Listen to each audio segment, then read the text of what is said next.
Welcome everybody. Thank you for joining me for this webinar. I have listed the title just generically as ETEP webinar because as you saw there are a lot of different topics we're going to cover and I'll get to those in a moment. But I appreciate you taking the time to join me today and to learn more about developing an ETEP and the services that Prosper Sustainably offers.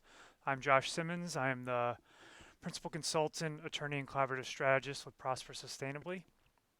And I do want to point out that this webinar is not sponsored and endorsed by the EPA and should not be considered a representation of their opinions in any way. And Prosper Sustainably is a for-profit business that is separate from the EPA. I think a lot of you probably already know me, so I don't want to spend too much of your time kind of going through my introduction and background and history. I want to focus on the content. But I founded Prosper Sustainably about a year and a half ago. I've been working with tribes, other individuals, and organizations. Prior to starting Prosper Sustainably, I was the director of the San Ynez Chumash Environmental Office, and that's located in Santa Barbara County in California. I had a lot of success there in terms of growing and developing their programs, securing grants and additional funding, and growing that staff and department. And I've also been a training instructor for various organizations, including through Prosper Sustainably and doing these types of trainings. But I do done in-person trainings and workshops as well on behalf of ITEP, ITCA, Owens Valley Indian Water Commission, and other organizations as well. So I guess just a little bit before we move on from there. If you have any questions, please feel free to type them in the chat box. I'll check the window periodically just to make sure. If you're experiencing any difficulties, let me know.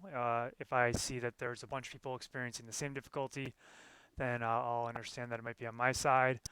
And so just, yeah, if you have any questions, please just enter them in the chat box and we'll continue. Okay, so briefly my consulting experience since working with Prosper Sustainably. It's primarily been with ETEP related projects, but also some assistance with developing a GAP work plan, drafting environmental codes, and grant writing as well. And just to let everybody know, these slides will be in, the materials will be made available after the webinar. So I will send a follow-up email, and I'm attempting to also record this and post this video online as well. So just more specifically, some ETEP related experience. And again, I'm going to be very brief about this, but I've worked directly with 4 tribes on this. I have a couple pending proposals with additional tribes for some direct assistance in helping them develop their ETEP and related components of this type of project. And also the various trainings that I've conducted. So I've been at both the 2014 and 15 annual conferences in Region 9. With sessions on developing an ETEP and strategic planning. I've conducted a full-day workshop on behalf of Owens Valley Indian Water Commission, a half-day workshop for the Intertribal Council of Arizona, and this is my 3rd ETEP training webinar. All right, so we're going to start by going through an overview of ETEP projects. So just kind of the basic requirements and considerations. If you want more details on these, then I suggest that you watch some of my prior videos and look at the the presentation resources that I have from the session I did just this past October in Reno for the annual conference. So there's a lot of information, a lot of details on this. Then following that overview, I'm going to do a demonstration of the templates that I've developed that relate to developing an ETEP strategic work plan and strategic plan, or overarching strategic plan. I'm going to go through the training service, the training series service that recently came up with and developed and just began offering, just to make sure people are familiar with that opportunity and how that may meet your particular needs. Then after that, I'm going to go through how to address ETEPs within your GAP work plans. So understanding the requirements and managing the commitments, both for developing an ETEP, but also for managing an ETEP on an ongoing basis. So utilizing and updating an ETEP as well. And that's not something that's really addressed in the GAP guidance is that kind of ongoing ETEP work. And then briefly just share with you the other services that Prosper Sustainably offers. You'll have one slide with a list of that. And then afterwards, there'll be a post-webinar survey, and I'd appreciate you completing that and giving me some feedback and let me know if you have any interest in any of these opportunities as well. All right, so we're going to now dive into the overview of the ETEP related projects. So just, for those of you, I think most of the people are aware of what an ETEP is, but I don't want to make that assumption that everybody is aware of that. So an ETEP is an EPA-Tribal Environmental Plan, and it's a requirement for tribes with GAP grant funding that they prepare and have an approved ETEP moving forward.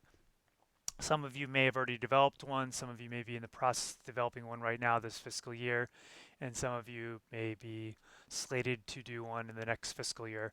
As far as I know, I believe that all tribes should at least have a draft ETEP, or at least drafted an ETEP by next fiscal year, but I'm not entirely sure on that. So you'd have to talk to your GAP project officer about when your particular tribe is expected to prepare your ETEP. The ETEP purpose and goals, this is just taken from the GAP guidance, and I've gone through this in other presentations, so I'm not going to go through this in detail. I'm going to go through some of the requirements more specifically in a moment, but these are just kind of what the EPA wants to see out of these ETEPs, and it's really this focused on the mutual roles and responsibilities through this joint planning process. So the EPA wants to understand and address tribal environmental programs and priorities and ensure that the federal environmental programs, so the federal statutory environmental programs like the Clean Air Act, Clean Water Act are being fully implemented. So they want to know the tribe's plans to manage those statutory environmental programs. The EPA also wants to know the tribe's needs for environmental program assistance and resources. And really the meat of it is establishing these intermediate and long-term goals. And then how do you linking that with your GAP grant? So tracking your GAP progress against those long-term goals to be able to measure that. So continuing that, the EPA wants to see the GAP guidance requires a linkage between the ETEP and the GAP work plan tasks. So the GAP work plan tasks must be aligned with the ETEP long-term goals and objectives, and that hopefully will improve the alignment between the GAP work plans and the tribe's long-term goals and priorities. It's really designed to better position the tribes and the EPA to build tribal environmental program capacity through the GAP guidance. The two ones that are highlighted in red, I've highlighted those because I think that's really, for me, that's the crux of it, is this being a streamlined approach, a streamlined long-term planning tool that can be modified as needed, a living, usable document that's going to help guide the tribes in their work. And this last one is just, the ETEP to me, when I read this, it's really a strategic planning document, and not just a document, but a system. And that's how when I've been working with tribes, I've been developing it. So I just want to really emphasize that in developing your ETEP, you can take the approach that we have to develop an ETEP. So, just have the EPA tell you the requirements and check off all those boxes for what they require to do it, and then put it on a shelf, and then update it when you're required to. That will satisfy the needs. That'll ensure that you continue to get your GAP grant funding and that you're in compliance with your grants. But I believe that it's most powerful when it's just seen as a living, usable management tool. And I provided quotes here from the GAP guidance itself that really emphasize the intention of the ETEPs to be a living, usable document. So, and that the EPA is supposed to be a partner in this planning process to guide both the EPA and tribal work. So you'll see, I've underlined the really living management tool, streamlined approach to be modified as needed. So this is kind of a different approach, at least the one that I've taken to developing this, than you'll see most plans. Most plans, they're in a Word document, they're a narrative format, they're pretty static, and you're not really coming back to them and making modifications on an ongoing basis. They're not truly a living plan. They're not really a management tool. They're more a reference. They're a process that you go through to kind of assess what the needs are and to clarify goals and objectives. And then that may provide somewhat of a roadmap moving forward, but a lot of times you don't see that being updated on an ongoing basis as circumstances and conditions change, which they inevitably do, whether it's a political change, whether it's change in staffing as a result of turnover, or a change out there in the environment, some new developments occurring, some environmental issue has cropped up, such as illegal dumping. So being able to have a plan that you can change and that is in alignment with what's actually happening out there in reality. So the ETEP, according to the GAP guidance, has 4 required components. The first one is really, as one GAP grant project officer said, the meat and potatoes of it. It's the what is being referred to in Region 9 as the Tribal Environmental Plan, and this is component number 1. It's the identification of tribal environmental program priorities, including the capacity building and program implementation goals. So there's a series of sub-elements to that as well. We're going to go through those in more detail in a few minutes as I kind of walk you through the templates.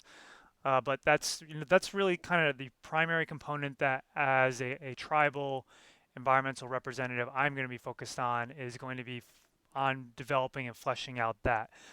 The other ones, the number 2, the identification of the EPA program priorities and management requirements is really something that's going to be determined by the EPA. So the EPA is going to provide some indication of what their priorities are, which are probably going to be they're going to be in alignment with the federal environmental statutory programs that are under the authority and jurisdiction of the EPA. So the Clean Air Act, Clean Water Act, RCRA, CERCLA, so on and so forth.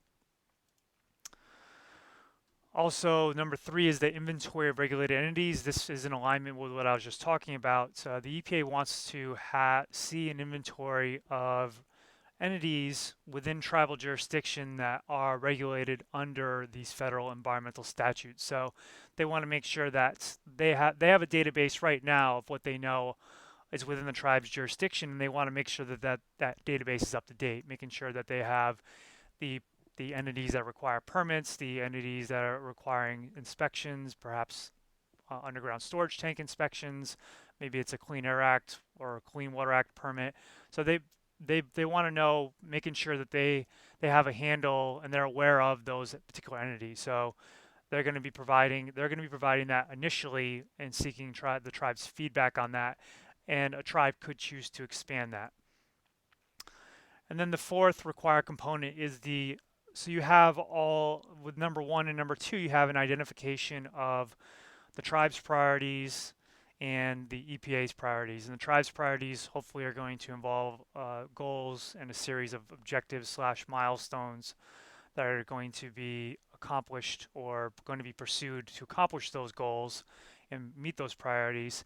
And this 4th component is about the identification of the mutual roles and responsibilities in meeting both EPA and tribal goals. So where do the priorities, the tribal priorities and the EPA priorities overlap, and how can the responsibilities and roles be kind of assigned and delegated so everybody's on the same page about who's going to be accomplishing what to accomplish the mutual priorities. So going through, and let me just step back real quick. So that's just really a very brief overview. So I do want to encourage people that are interested to go to my website for additional resources. I'll just pull it up real quick, where there are other. So if you go on my website, prospersustainably.com, and you go to tribal, you'll see all the past presentations, videos, and so on and so forth. So if you're looking at ETEPs, click on this, it'll scroll you down to this section, and you'll see everything, including this, will be posted as well. If it has a video associated with it, you'll see the video too. But you can get the examples, past presentations, and other information as well. And you'll notice there's some overlap between all of them. But I kind of continue to enhance and refine and kind of try to have a different angle with each of these presentations, somewhat of a different angle. So a complete ETEP project is, I want to go through what is involved in a complete ETEP project, at least what I see as being a complete ETEP project. So it starts with a baseline needs assessment. And this may be something that your tribe has already conducted. And this is a baseline needs assessment for your environmental and programmatic needs. So the environmental needs are what's out there existing in the environment, what are particular conditions, threats, issues, things out there, and then also the programmatic needs as well. What do you need programmatically for your environmental staff, your environmental programs to address those needs out there in the environment? And that may involve preparing a baseline needs assessment report. So if you have one already, may involve updating it.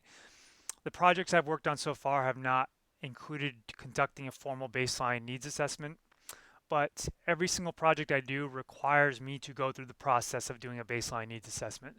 So what I'm doing is I'm going through all the tribe's existing information on their programs, on their conditions. I go through their resource management plans, their assessments, their past environmental inventories or baseline needs assessments, maybe if they have a past tribal environmental plan, strategic plans for the tribe and for the departments. There's land use plans for the tribe, past laws, really anything that could be applicable to what could be some particular environmental needs and possible goals and objectives. I'm going to run through all those and organize those. So what I haven't been doing is preparing a formal report from that, but only because the tribe has not requested or been required to do that in each particular instance.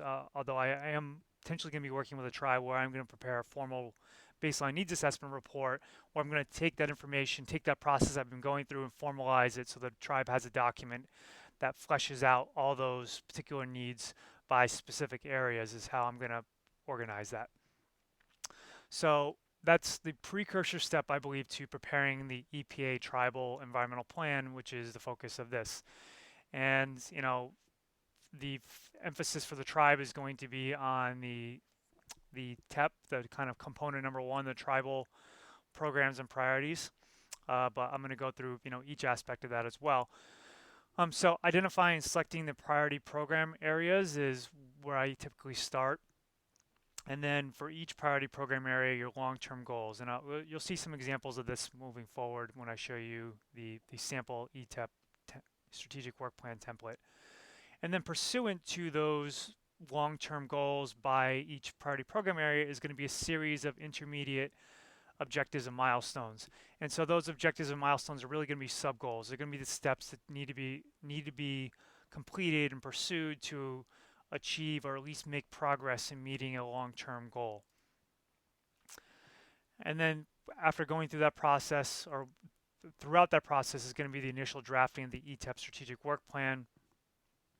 And then you also are going to need to incorporate the other three components as well. So the EPA's priorities, the mutual roles among and responsibilities among the mutual priorities, and also the inventory of regulated entities, which you get to review and provide feedback on and submit that back to the EPA. And then when you have the ETEP compiled, there's a requirement to obtain the support of senior tribal and EPA officials to formalize the document, and that's really at that point you have a complete ETEP. And I'm going to actually talk a little more about that in a moment. Another step that I see as being really kind of a critical part of this process is developing a strategic plan. So, this isn't necessarily all in exact order. You may kind of work on some of these components together. I would say you may be working on number 3 and number 2 simultaneously at the same time.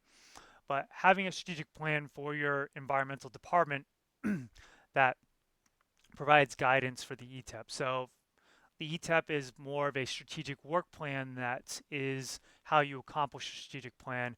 But your strategic plan is going to be the purpose, the mission, the vision, the values, and maybe a SWOT analysis and establishing the long-term goals, maybe some long-term overall goals, and then the overlap is going to be those long-term goals for each priority program area, which is really that's where the intersection between that and the ETEP strategic work plan, where then you have a series of objectives to meet each of those long-term program goals. And now that you have this plan, it's really as a living plan, implementing, utilizing, and updating it on an ongoing basis is an essential component. And really, that's how you're going to get the most out of this. And that's how I think you're going to potentially revolutionize your program. If you're the department manager or program manager or a director, it's going to make your life a lot easier in terms of keeping everything in proper context and in one place to manage where things are going, and then even as staff members to be able to kind of see what is the game plan, what's the blueprint, where are we going with all this, and without these types of plans and these systems in place, it can lead to just people not being on the same page. As being a formal tribal environmental director myself, I tended to have everything in my head. I assumed that everybody knew what was inside my head. Everybody kind of knew where we were going with everything. But, as I kind of did some probing and went through strategic planning process myself, I started to understand that it was not clear. People did not realize what was going on inside my head. So I needed to get that down on paper.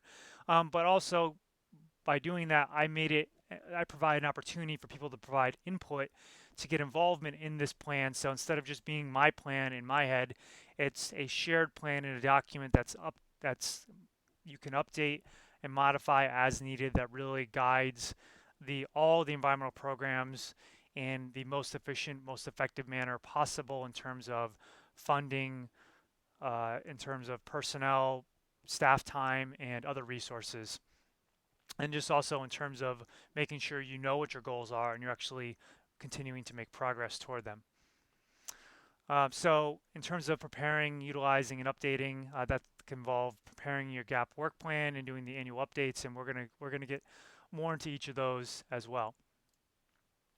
And then also your program and staff management and collaborating with other departments and organizations that may be also interested in pursuing some of the shared goals and objectives that you have within the plan. So I want to do a demonstration of these templates, which may make some of these things more clear for you as well. So these templates that I'm about to show you are available on my website for download, so anybody can utilize these, access and utilize these at any time. And so first I want to show the strategic work plan spreadsheet, which is kind of what I believe is the most powerful tool inside of this. So just as a reminder, too, the ETEP templates themselves are just one approach. The GAP guidance emphasizes how the development and format of ETEPs is flexible, that the length, the level of detail, and the format is going to vary. So, how long it is, how much information it includes, how many programs it includes is going to vary from tribe to tribe, depending on their needs and their preferences, depending on how many programs they have, how many staff members they have, what's included within the scope of the plan itself. But they do need to address those 4 required components that I did already cover. And so these templates that I'm going to show you are an option. They're not the only way. These templates are completely customizable, so they could be modified to meet your needs. And I am continuing to improve them, although I do think they're probably the foundation of them is there. Like I think most of the ongoing improvements can be tweaking at this point. And then amongst the templates that I'm going to show you for the ETEP strategic work plan, the spreadsheet is my preferred just because it offers a lot more functionality.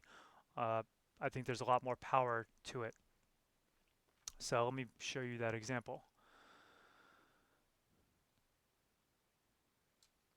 All right, so here is an ETEP strategic work plan that I designed in my work with tribes, really from reviewing these with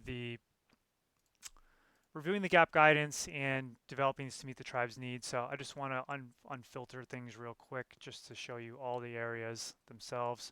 So starting off, it's this meets those requirements. Let's come back here real quick, and I'll show you, coming back to these four required components. So one of the the elements under component number one, the short description of the priority. So this is grouped, this ETEP strategic work plan is just an example. In this example tribe, this tribe has 1, 2, 3, 4, 5, 6, or maybe that was 7. So they have a series of priority program areas, and there's a short description of each priority program area, very simple. For this, and this may be organized differently for different tribes. Some tribe may choose to have the climate be under the air program area. In this case, I've separated it out separately. And as an example, the climate change program area focuses on mitigating the tribe's impacts on climate change and adapting to the climate change impacts that occur regardless of cause. So short, simple description of the priority. And then there also needs to be the tribe's long-term environmental program goals. And that is down here in the second table. So let me unfilter that for you. And so there may be a series of goals for each one. Typically when I'm working on this, there's usually anywhere from 2 to maybe 5, 6, or 7 long-term goals. I would say the average is probably 3 or 4 or so. And in this case, let's just focus on climate change again. There's one goal. This top goal, line number 21, is focused on adaptation, so preparing and adapting to climate change impacts. And then 22 is focused on mitigating climate change impacts, so focusing on minimizing greenhouse gas emissions and other things that contribute to climate change. So these are high-level, long-term goals. This goal right here, the adaptation goal, may not ever change. I mean, this may be the same goal a tribe has for the next 100 years, continuing to adapt to climate change impacts as they continue to change. So that's a high-level goal that is always going to guide this program, or may always guide. And these things can be adjusted and tweaked and modified. But there also may be areas focused on not that aren't media specific. So there might be this E&O as education and outreach. So focusing on kind of the overall education outreach, systems, practices, program capacity building efforts. And then I also, with all the tribes I've been working with, I've been developing a general category that includes the administrative, financial, and other more general related capacity building efforts and needs. So there's goals associated with those as well. So in this case, I only included, climate was the only one I included more than one goal. All the other ones, well, I guess education outreach I did as well. So those are the goals. And so coming back to the requirements, this requirement, the gap work plans must be aligned with the ETEP long-term goals. So that's something that you would flesh out in your ETEP, making sure that when you have those goals that we just went through, that your gap work plan is also meeting those goals as well. So if you're putting things in your gap work plan that you can't, that aren't in alignment with any of the goals you have, so you have a particular task that just doesn't fit under any of those goals, then you need to have different goals, or you need to remove that task. So one thing needs to give or the other. The intermediate program development milestones and objectives are going to be what you're going to accomplish to achieve those goals. So let's pull this back up, and this is the series of objectives right here.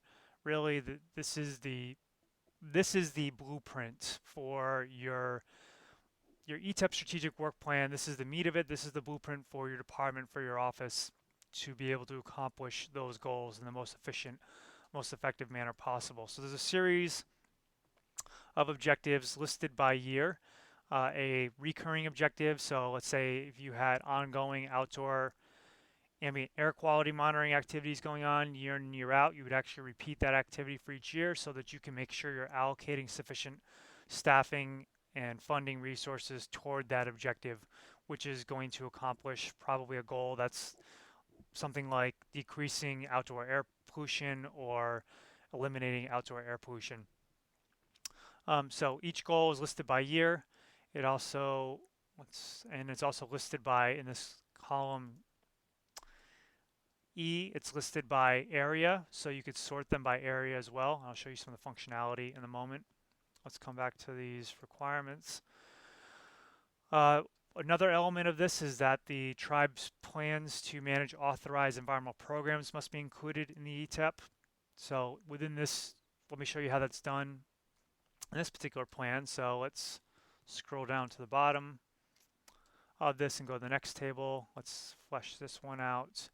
And this is a summary. This table right here is a summary of the tribe's plans to manage authorized EPA programs, and those are the tribe's plans to manage federal EPA or federal environmental statutory programs. So if there's authorities under the Clean Air Act, Clean Water Act, or RCRA, the tribe wants to assume that may be TAS or delegation. So TAS is going to be treatment as a state authority, and that might be something like developing water quality standards and implementing those water quality standards. So this table itself doesn't actually include the specific plans.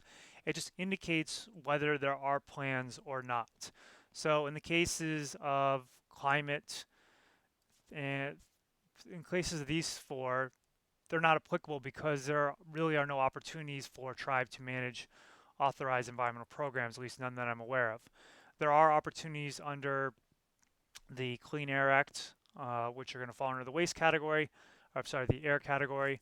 So there are specific milestones. So from my perspective, if a tribe has plans to manage an authorized EPA program or an authorized federal environmental statutory program, there's going to be objectives and milestones associated with that. So it might be pursuing TAS for developing ambient air quality standards. And another one might be developing those ambient air quality standards. Might be obtaining TAS for administering Title V permits. So there's going to be specific objectives within the meat of the plan above. And again, water indicates that there are some objectives above. And then waste, there are some opportunities for a tribe to assume some authority under RCRA and other waste-related federal environmental statutes. So an example would be a tribe assuming some responsibility for doing underground storage tank inspections. So and in this case, if there's none at this time because there's no examples included. Okay, so that's how that's addressed. And also the needed assistance to achieve goals and milestones/objectives. My perspective on this is that if a tribe needs assistance to achieve its goals and objectives, then it's going to actually have objectives to pursue those particular resources. So if a tribe needs training, it's going to have an objective to pursue that training. If the tribe needs funding, it's going to have an objective to pursue that funding, or technical assistance, or so on and so forth. So those would be embedded within the actual objectives and milestones, which I think that's in alignment with this document being streamlined. The other three requirements, so there's the EPA program priorities and management requirements. Those would be, I think, can be actually embedded within this plan. The EPA may choose to provide those separately, and they have been in some cases, but the EPA could choose to embed their particular priorities into the strategic work plan, ETEP strategic work plan. And if the inventory of regulated entities has not been completed, that could be included as an objective. And then the identification of mutual roles and responsibilities is actually shown right here. So if there's an objective that's listed in here, whose role is it? Is it one or the other, or is it both? So you could put tribe, EPA, or tribe and EPA. One thing that is not listed explicitly on that slide is the EPA does want to see the capacity indicators, if applicable. They want to see kind of a crosswalk of how the goals are going to be used to accomplish or meet capacity needs that are found in the GAP guidance. And so the capacity indicators, where applicable, are included from the GAP guidance document. So, as a reminder, not everything, but so the gap guidance in the gap guidance list of capacity indicators is not exclusive.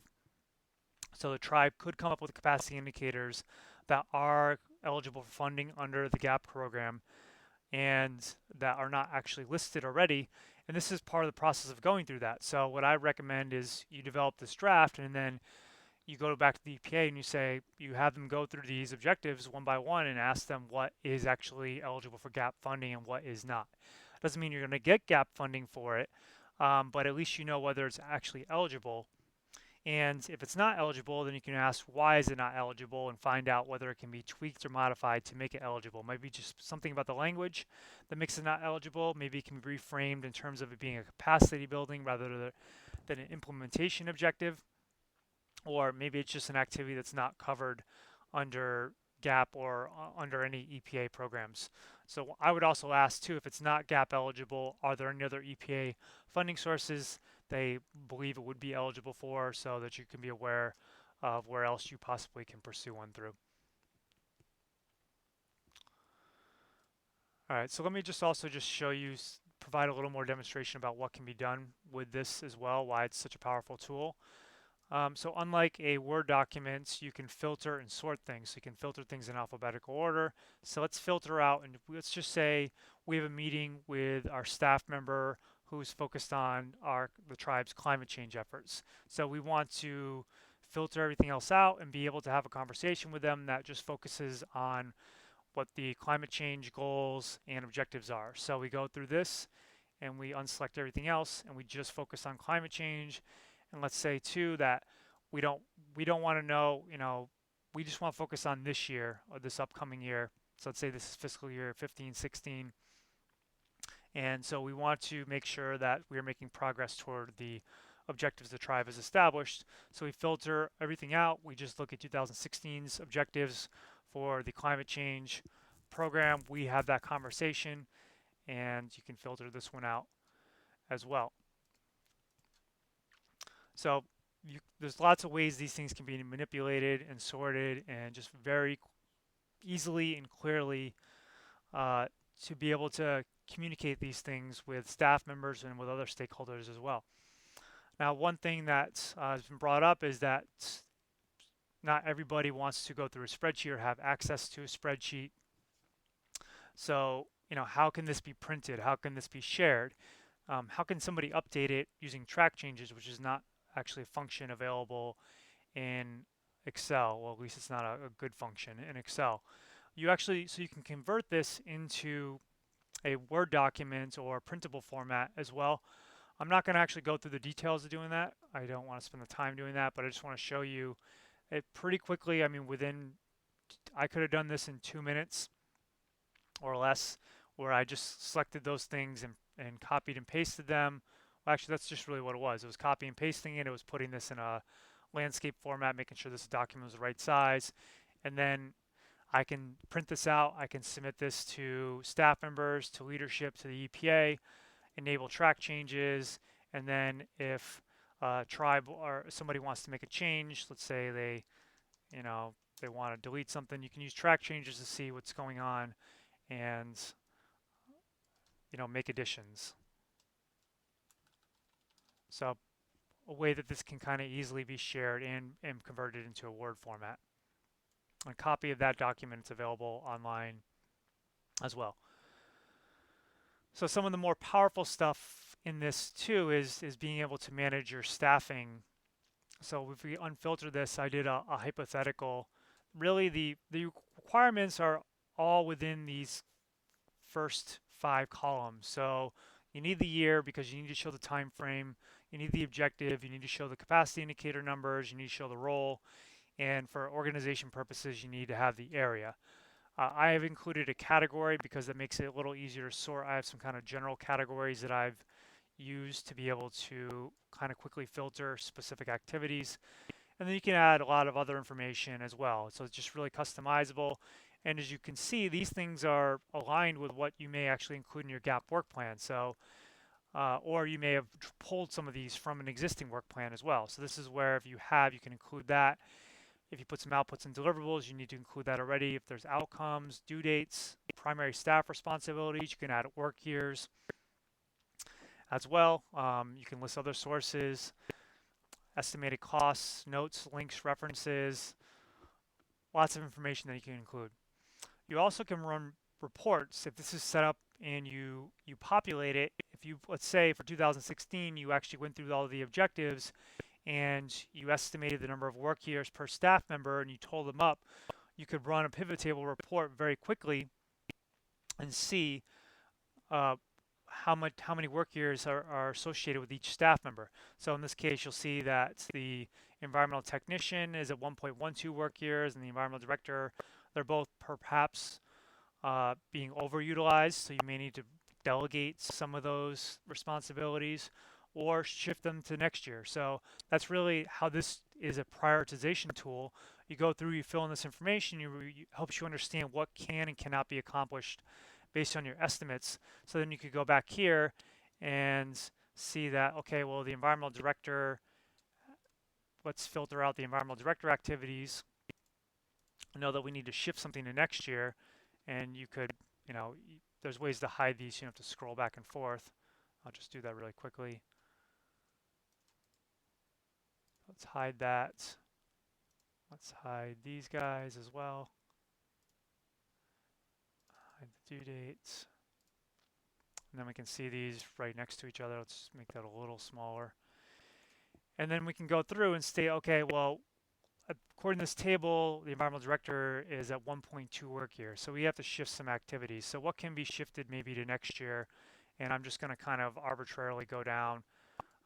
You know what, maybe we didn't actually get the funding for the Integrated Resource Management Plan, so we're going to shift that to 2017.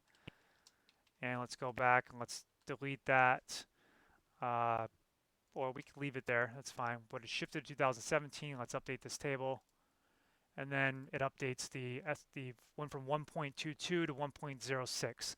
So that's how that helps you prioritize and manage your staffing and all the objectives that you have in a given year or given time frame. So just to show you that that's, if you don't want to work with Excel, I've actually done a version that's not in Excel. So let me close this guy.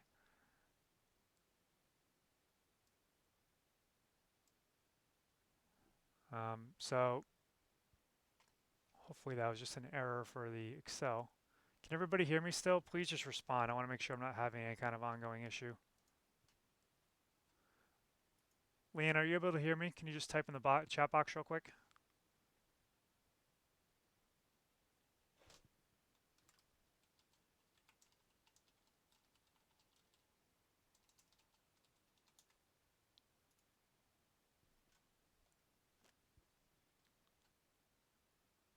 Hmm.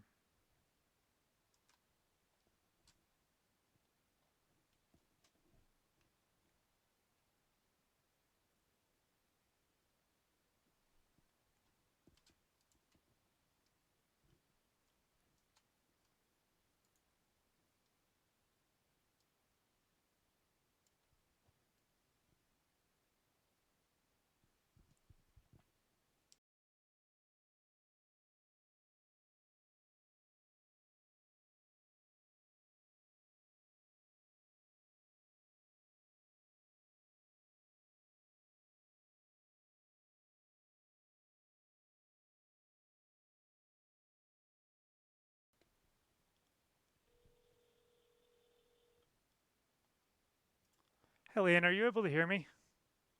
Yes, I can hear you. Okay, good. I typed it out in the chat box as well. Oh, sorry. I was getting really worried because nobody was responding in the chat box. Or Or maybe. did you not get it on the? Oh, okay. I'm sorry. Yeah, I just Okay, okay. I panicked for a moment because I thought that I was gonna have to. I thought I crashed for some reason.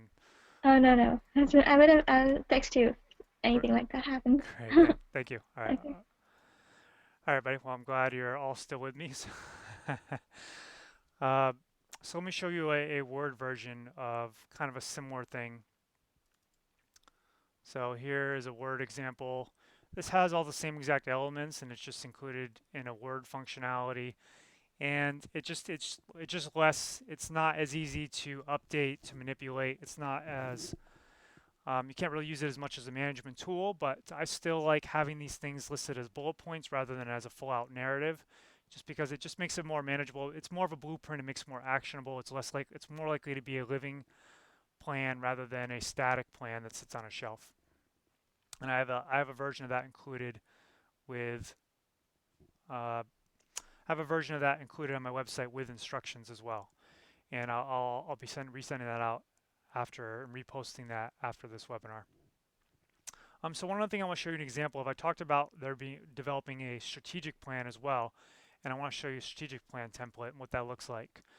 So this is really, this is the overarching plan that guides you. So the missing element of the ETEP strategic work plan is really just like the vision, the purpose, like the overall of where we're going. So this is just the framework. I don't have an example. I've done these for tribes, but I didn't request permission necessarily to show theirs. But you kind of state your mission, 1 to 2 sentences, your vision. You'd have a series of core values, probably 5 to 7, a series of long-term overall goals, and then a series of program area goals, which are actually the same thing you're going to see on the ETEP strategic work plan as well. And there's a process that you go through with that. I'm going to actually provide a little more information about that process in a moment.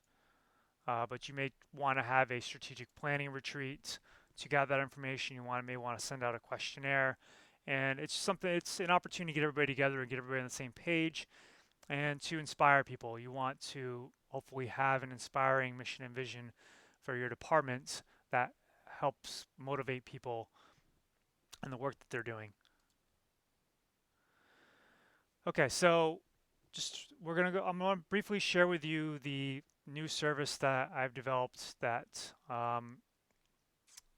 is available to tribes, that actually has a deadline to sign up for because it's on a set period of time. And then I'm going to go through the ETEPs and GAP work plans, as I mentioned, both for focused on developing. If you're in the phase of developing your ETEP, the language you possibly can use, and actually have a couple of examples, or I have some examples of that. And then also, if you're at the point where you're implementing and updating your ETEP, I do have some sample commitments for that as well. So I'm going to get to that after I show you this. So I recently decided that I've been working directly with a lot of tribes on developing their ETEP strategic, or really on their ETEP projects. And that's been very successful. It's been very beneficial. I've gotten a lot of positive feedback on that, and there's other interest and demand for that as well. But it's really, there's limitations to doing those projects one on one by one, because I can only work with so many tribes at a time, and it seems like there's a lot of tribes that do like this approach that I'm developing. And so, if I continue to work with tribes with on their ETEPs one at a time, like I'm never going to be able to even probably work with even half the tribes in that. I just don't have enough time to do so. And then there's also the cost. So these projects have been ranging anywhere from $10,000 to $20,000, and not all tribes have the budget to support that. It's A tribe could request supplemental gap funding to get some additional funding beyond their base funding if they can't afford to allocate that much toward a consultant or contractor. But that's just a bit of a process. And plus, there's also some tribes that really would like to try it on their own and just could use some guidance and some assistance. So this is kind of a lower cost opportunity that's like a guided training series that also links tribes together, and I'll kind of talk about those benefits in a moment. But so it's a 3-month, 12 module guided online training series. Each module is going to be 60 to 90 minutes long, and it's going to cover the process of developing a baseline needs assessment, developing and implementing and updating an ETEP strategic work plan, and also developing and updating and utilizing an overarching strategic plan for your department as well. The schedule is it's going to start at the beginning of February and go through April, so it'll be 3 months. And through this, there'll be access to resources so the templates are available online. Anybody can access those at any time, so that's not necessarily new. If there are changes that are made to these templates before I do my next training or webinar, you would have immediate access to those. But some other things that aren't actually accessible to everybody, um, I've been working with, so the person on the phone who I've been talking to is actually my intern, Leanne, and she's been helping me develop this catalog, this ETEP Strategic Work Plan catalog that includes a series of objectives, potential objectives that you can use to populate your ETEP strategic work plan. And you know, if I scroll down, I actually got to zoom back out. So let me zoom back out so you can see everything a little better. But if I scroll down to the bottom of this, there are, well, I think as of right now, so these are series objectives that have what I've been done is I've taken them from past projects, I've taken them from the gap guidance, I've assigned areas to each one. So there's an administrative area.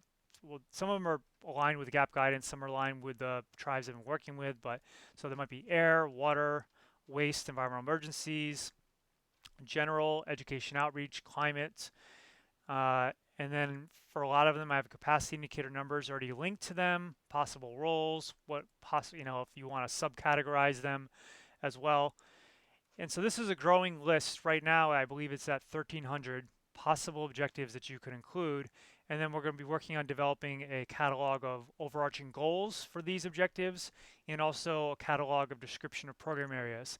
And so these are being taken from the gap guidance, from projects I've worked on in the past, also from other grant programs out there. So we've been looking through the Clean Water Act grants, Tribal Wildlife Grant for the Fish and Wildlife Service, Bureau of Reclamation grant. So we're going through those and extracting out objectives and milestones that are eligible under those grant programs.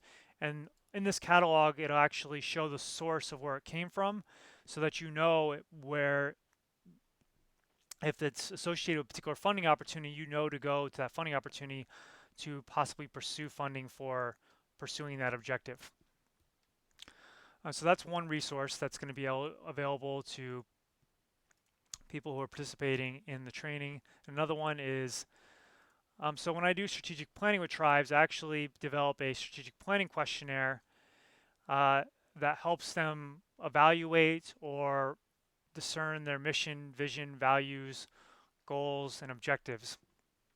And so what I will make available is this that I've already developed, and I actually will have the upgraded version of SurveyMonkey where I can prepare reports of the findings. So with the regular version, you don't have the ability to prepare like Excel reports or detailed manipulatable reports on these things. So I would then make that available, and then I would share the results as well. So this is where, if you're working on developing a strategic plan and you want to utilize this questionnaire, you can provide this link to your staff members. You'll have a unique link for your tribe, and whenever you tell me, I will provide you the results of that you then can take and use how you want in developing your ETEP, your strategic plan. And I'll be walking you through the process of how to develop a strategic plan and what actually is included in it as well. The training, this online training series or this service would actually also include up to 4 hours of direct consulting assistance, which would be available for up to 3 months after the training itself is concluded. And that would be me directly looking at possibly a draft, talking with you on the phone about your particular needs, your direction, your program areas.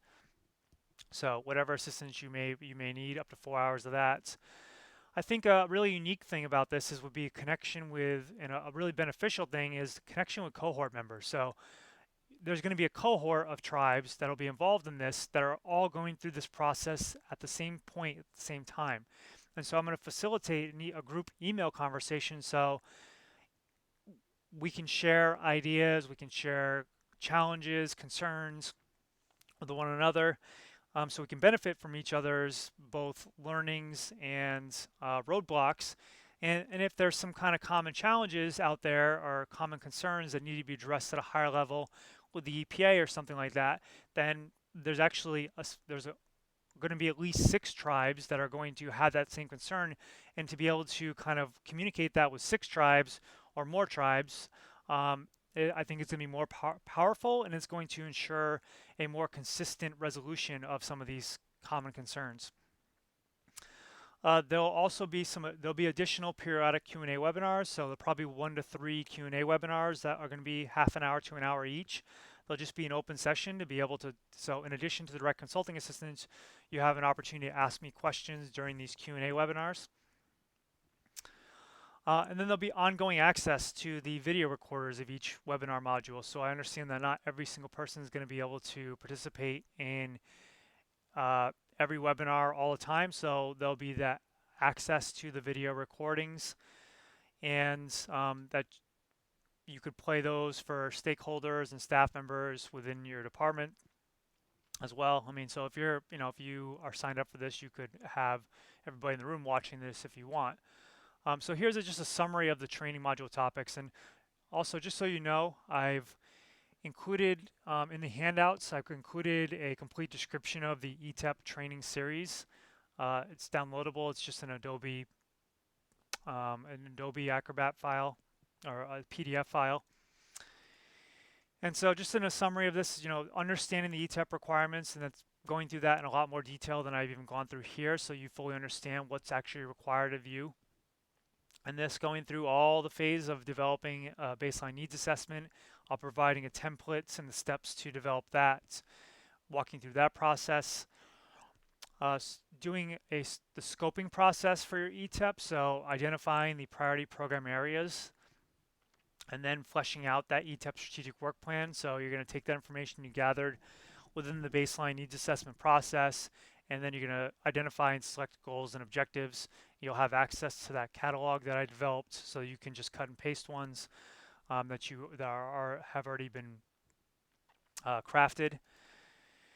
And also preparing the strategic plan, which also could involve conducting strategic planning meetings and retreat, and I can kind of share with you that process and even provide a template for a potential retreat that you could have conducted on your own, and providing access to that questionnaire as well. Going through how to obtain input, feedback, engagement, and partnerships through this process. I mean, that's really how to maximize and make this process as powerful as possible, is meeting with people, getting their input, going to your staff, getting their input, their feedback, and their engagement is going to make them more committed. It's going to make them and your department more successful in achieving its goals. Seeking tribal council input, feedback, and engagement.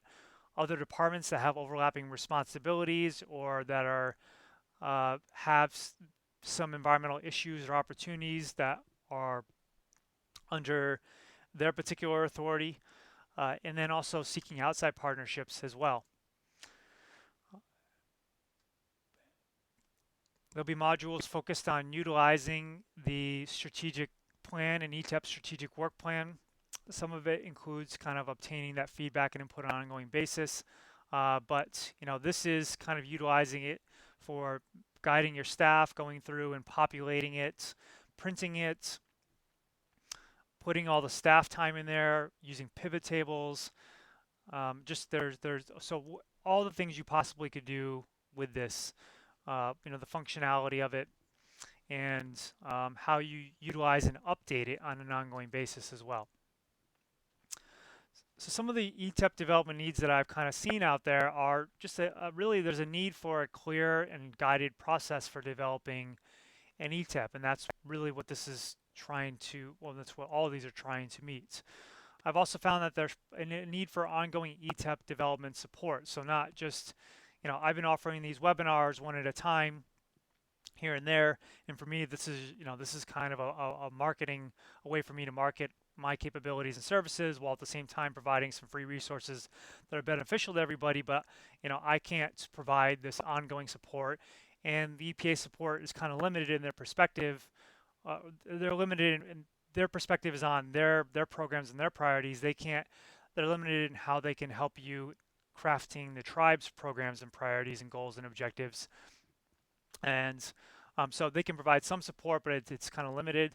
So, this is an ability to have some ongoing support, at least for 6 months, and to really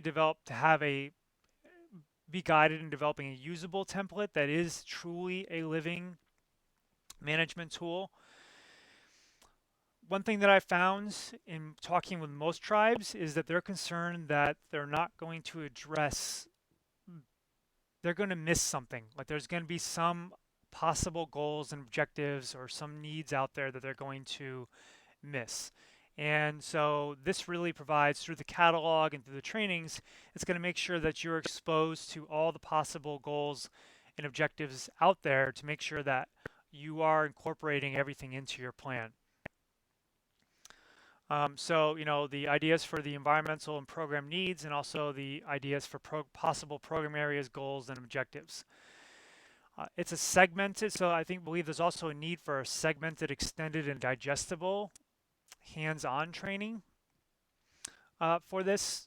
So, being spaced out in a manner so that we start with a baseline needs assessment, and that's done over a module or two, and you have an opportunity to work on that and flesh it out over the series of 2 weeks, and then progress into doing each phase of the ETEP and having space in between and being able to focus on one aspect of it at a time rather than have all of it be thrown at you at once and have to go back to the office and be like, okay, well, there's tons of things I need to do, and it's overwhelming. It also can provide training for multiple staff members and stakeholders, so you could broadcast these webinars. You could go into a conference room and play the live broadcast or video with all of your staff members so everybody's on the same page, and then that actually can make it so that you have multiple staff members who are involved in multiple staff members that are involved in crafting this and updating it. And then also I think there needs to be some leverage to effectively address concerns and challenges. So as each tribe is going through these, developing their ETEPs, if there's kind of these common issues and challenges, that a series of tribes can bring these concerns and challenges to the EPA rather than one tribe at a time. And I believe that if 6 or more tribes bring a concern or challenge to the EPA, it will get addressed more consistently and more efficiently and quickly than it would with just one tribe bringing it to their project officer. And then that's going to be more beneficial for all tribes too. Okay, so that's, those are the benefits. The cost and registration. There's a series of costs based on, so for me, it's like it has to be cost effective for me to spend the amount of time doing this. So if I need a minimum of 6 tribes to register for me to make this cost effective. If I can't get a minimum of 6 tribes, then I'm not going to be able to offer the training. However, if there are more and more tribes that are participating, then my costs per tribe go down. And so you can see here that if there's more than 24 tribes that participate, that it would be $2,500 per tribe. And if you are interested, there's kind of two phases. You could pre-register right away. It's important, I think, to let me know that you are interested in getting me the information so I can learn a little more about your situation. But really, to be officially registered, and that's what the requirement is, I need a minimum of 6 official registrations by January 19th, which includes a $1,000 deposit that's received. The deposit is non-refundable except if the minimum threshold is not met. So if for some reason you register and 6 tribes don't sign up and the training is not going to be offered, then you would receive a full refund of that. And then the balance would be due a month after this. So by February 19th, the balance of whatever the remaining cost is. So if it got to where there was 18 tribes, the balance would then be $2,000 to make up the $3,000 cost. And so you'd submit that.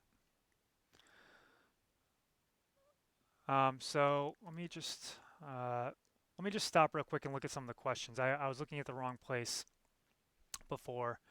on some of the questions. So one question I had was, have you come across the possibility of creating a new capacity indicator, especially for a mature tribe who is basically continuing a program such as ongoing monitoring of their water quality and quantity?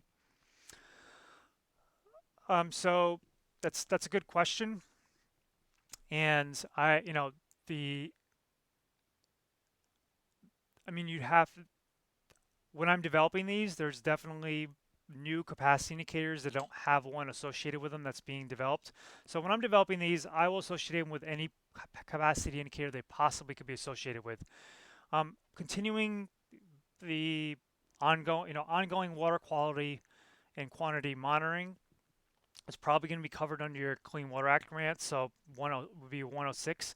And you don't necessarily need a capacity indicator associated with it for it to be in your ETEP. So that's also one thing too. In terms of the scope of the ETEP, strategic work plan, the strategic plan itself, I actually recommend including your entire, whatever is under the scope of your environmental department, even non-environmental stuff. So let's say your environmental department includes a TIPO, like I would include that as well because you can't properly plan for you can't properly plan for and manage your environmental programs and objectives unless you see everything that you're possibly looking at. So, you would include your Clean Water Act 106 monitoring activities, and you would indicate that that's being funded by 106. There are ways to have some capacity indicators that are for ongoing activities that are just kind of cycled, like education outreach.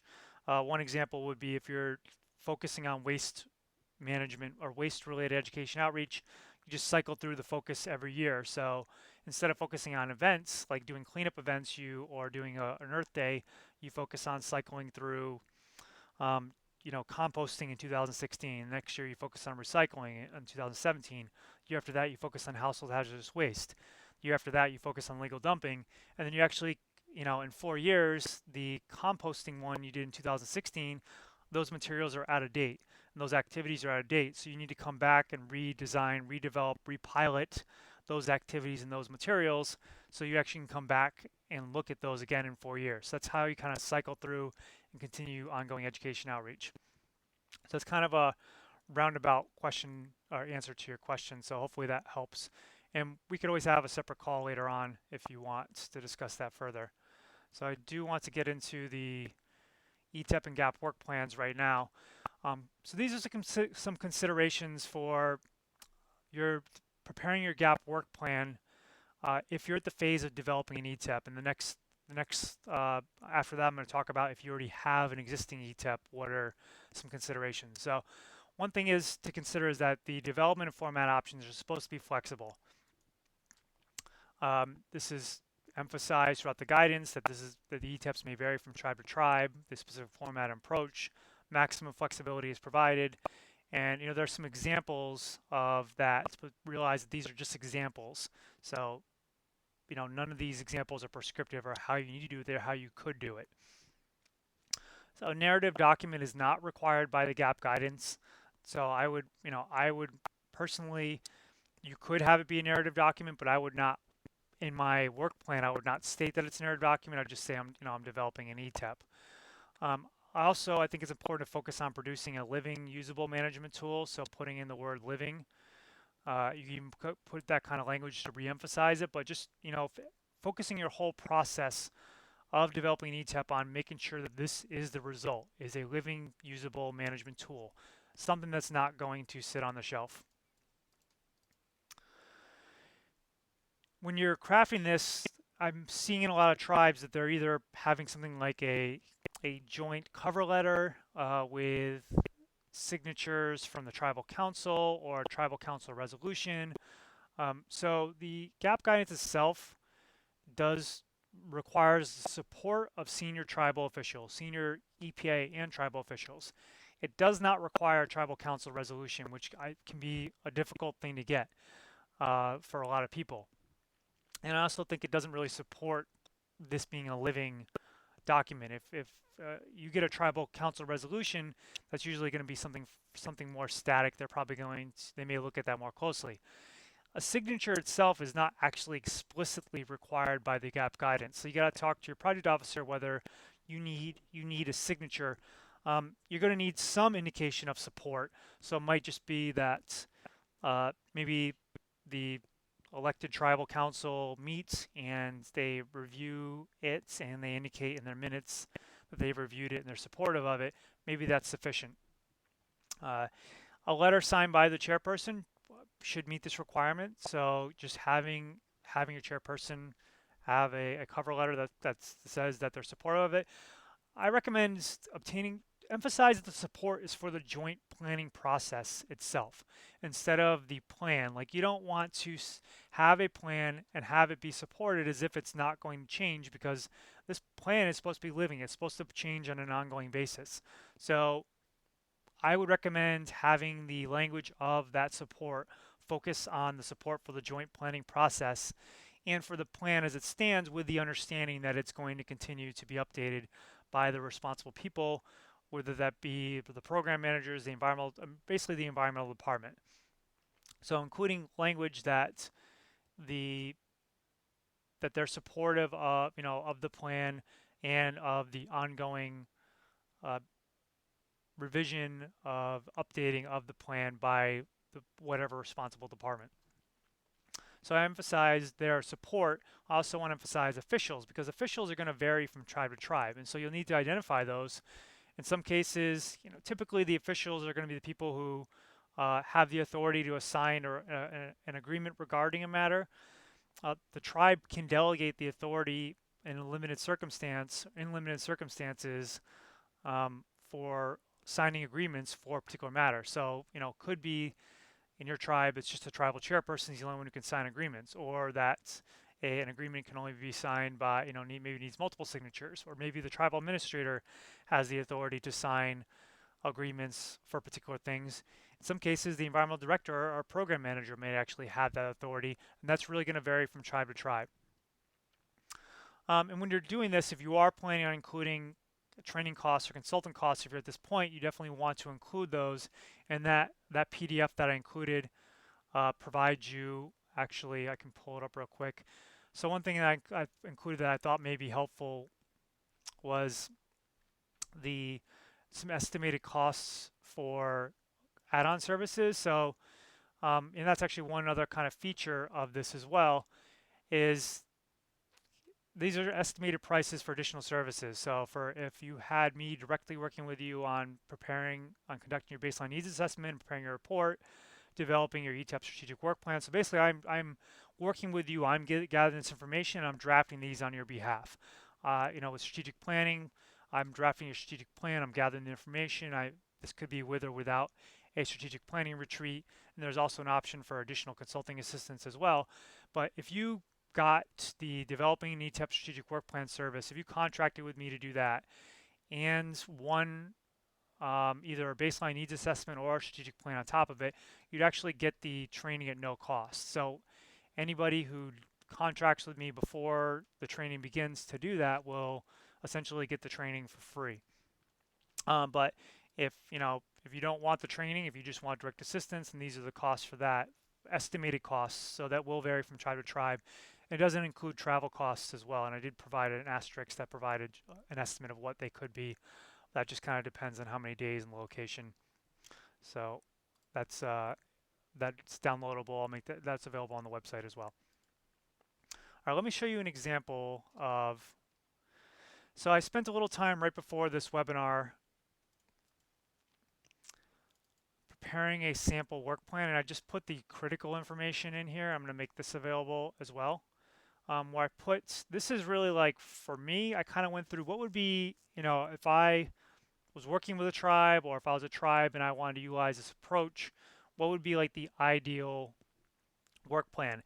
And this mirrors what was included when I went through the steps of doing an ETEP project. So you have conducting the baseline needs assessment and preparing the reports, doing the strategic planning with retreats and meetings, preparing your a draft for your living ETEP strategic work plan that includes those elements that are required, obtaining EPA feedback on the plan. So this is important right here. When developing an ETEP strategic work plan, or TEP. So in Region 9, they're calling the component number 1, they're calling it a tribal environmental plan because it focuses on the tribe's programs and priorities. Uh, I recommend requesting from the EPA a determination on the eligibility of each of the objectives of the eligibility for gap funding. So having them go through and indicate whether each of the objectives you have listed in the plan are eligible for gap funding, and if they're not, and you think they are, asking them why. Because it might be that maybe it's just the language needs to be tweaked, or maybe it's just something that's just not eligible at all, and but maybe they can identify another funding source that it could be eligible for. So kind of ongoing water quality monitoring would be something that they would say, okay, well, that's not eligible for GAP. You may have developed your initial water assessment, but you're going to need to pursue Clean Water Act 106 funding to do that on an ongoing basis. So I think that's something where, I think that's critical to have a workable plan, because you have objectives in here that you are assuming you're going to be able to get funded for under GAP, and you can't, then that changes the nature of your plan. So getting that up front is going to then help you make those adjustments or seek other funding sources as needed. The review and updating of the inventory of regulated entities is a requirement, and so it's initially going to be provided by the EPA. I put in here to obtain and incorporate the EPA program priorities into the draft ETEP, and that may take different forms. Uh, that in Region 9, that's taken a particular format. They provided this list of um, their kind of areas of responsibility or potential areas of responsibility. So, that's something where I said you could possibly include in the ETEP as objectives themselves, but the EPA may want to include that as separate. Negotiate and document the EPA and tribal mutual roles and responsibilities, which I think is a negotiation. I mean, you don't, the EPA is not going to want, they're going to commit to what they want to commit to, and the tribal as well, and there may be some negotiation behind that in terms of fleshing that out. And then finally, obtaining the support for the joint planning process from senior and tribal EPA officials. I put as an example a cover letter signed by the EPA and a tribal official. So I did this, I did this just this morning. So I just did the bare bones. I just put the commitments and outputs and deliverables, and I also put the capacity indicators. I didn't flesh the rest out. There's other information out there. So this is just, for me, an ideal one. I'm not guaranteeing that I'm not guaranteeing your project officer is going to accept everything. I believe it makes a lot of sense. I believe it's in alignment with the GAP guidance, but you know, it's still going to be dependent upon your GAP grant project officer actually accepting it. So I'll make that available. Actually, I'll drop it if you want to download that. I just dropped it, just uploaded, so you could download that right now. And so let's actually go to this first. So here's some considerations for updating and utilizing an ETEP. So if you're at the point where you've actually have a draft ETEP in place, there should always be something in your GAP work plans about updating, reviewing, and utilizing your ETEP. So ETEPs are supposed to be reviewed and revised at least annually. If it's not being updated at least annually, it's, in my opinion, it's not a living plan. Like that's an anti-living plan. That's a static plan. My recommendation for this is updating it right before preparing your GAP work plan. And in the training itself, I'll go through kind of why and how to do that. So there's kind of an alignment there of going through and including all your staffing and reprioritizing, and then it actually makes preparing your GAP work plan very easy if it's done right. So you're doing almost the same thing you're doing with your preparing your GAP work plan. You're fleshing out all the commitments, all your staffing, all of your deliverables. So if you do that within your ETEP, you have that information already there, and then you actually can see it over the next 4 years, how it actually relates to your future objectives, where just doing it in your GAP work plans, you only have the context of this year.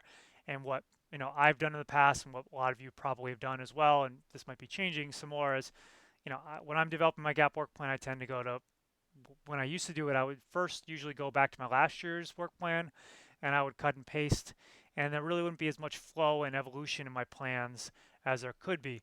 And it's obviously important to get funding and continue some important activities, but I think it's also equally, if not more important, to make sure that your programs are progressing toward the goals that you've established through going through the strategic planning and ETEP development process. I also think that there should be some consideration and incorporation into your work plan of utilizing your ETEP on an ongoing basis. So your ETEP is a capacity building tool. So using it, I believe, is inherently capacity building. So there can be some commitments associated with how you're using that to guide your staff and guide your program in their capacity building efforts. I think that you could also include some commitments involving seeking the buy-in input of others and developing partnerships. I already mentioned that you can use this for preparing your gap work plan, which is part of the update process, and but also in utilizing your ETEP for preparing other grant work plans. So if you really do a full ETEP, which is what I'd recommend, it's going to be the most powerful, then you can actually plug in the information from your ETEP into your other grants. So your Clean Water Act 106 and 319 grants, if you have a Clean Air Act 103 or 105 grants, if you have a tribal wildlife grant, so BIA grants, these other grants are going to have objectives that are in your ETEP strategic work plan. So really, including an ETEP commitments in your work plan every single year is a must. Making sure you're allocating sufficient time, resources, and staffing toward doing that update. I believe it's one of the most, if not the most important thing you can be doing for your department.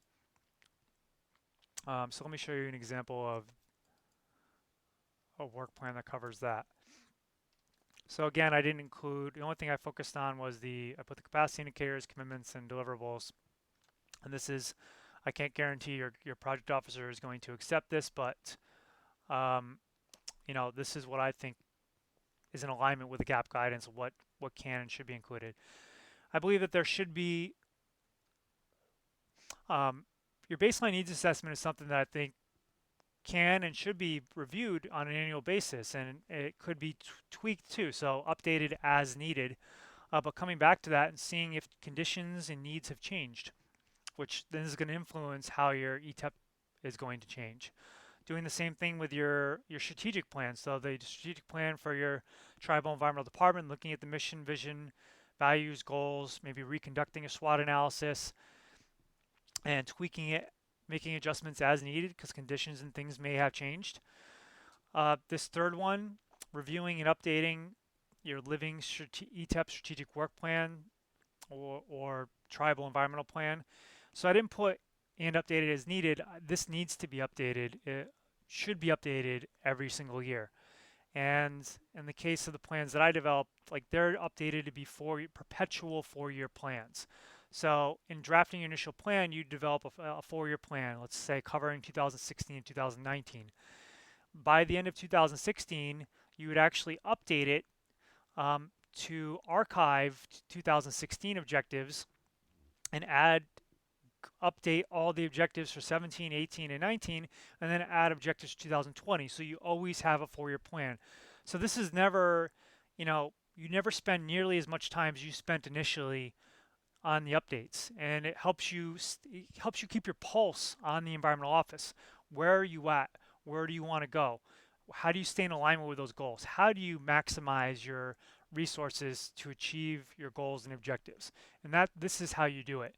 And then making sure you're dedicating sufficient resources to do that on an ongoing basis, and also reviewing and updating as needed the inventory of regulated entities because they may change. That may be just a quick review. EPA program priorities, you can ask them if they have any changes to those, and then the mutual roles and responsibilities. So just at least reviewing those may need some tweaks. I think the meat of what you're going to do and where you need to dedicate some time is here. And you may also include some of those other kind of utilization activities, but it's just, this can be a standalone This could be a standalone component, or you can include it into kind of like a department administration type component as well. So let me drop a copy of that so that's uploading right now. All right, so that's the end of that. Let me just check. Are there let's see, any questions on those? So are there any questions on the gap work plan considerations?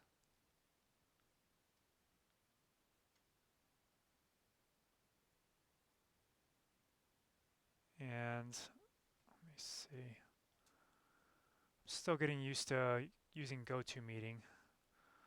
Let me just make sure okay, there we go. Okay, so didn't see any questions. All right, so there's just a brief overview of so Prosper Sustainably, and I offer other services as well. So other planning and strategy development services, resource management plans. I'm working on an integrated solid waste management plan right now. I'm also doing some environmental codes drafting as well at the moment. I do grant writing and management. I've been successful there and talking to some tribes about that. Project management, planning, coordination, feasibility studies and assessments, new ventures and business planning. So there's a link to all the services. When I have a lot of different skills that can help tribes' needs, and I feel like one of the few people out there who actually do kind of understand tribes' needs and have these capabilities. So I appreciate your time. I don't see any questions. When I close this, there's going to be a survey that's going to pop up. And so I would appreciate if you took a little bit of time to complete that survey and help me improve and let me know if you have any interest for any additional assistance. So thank you very much for your time.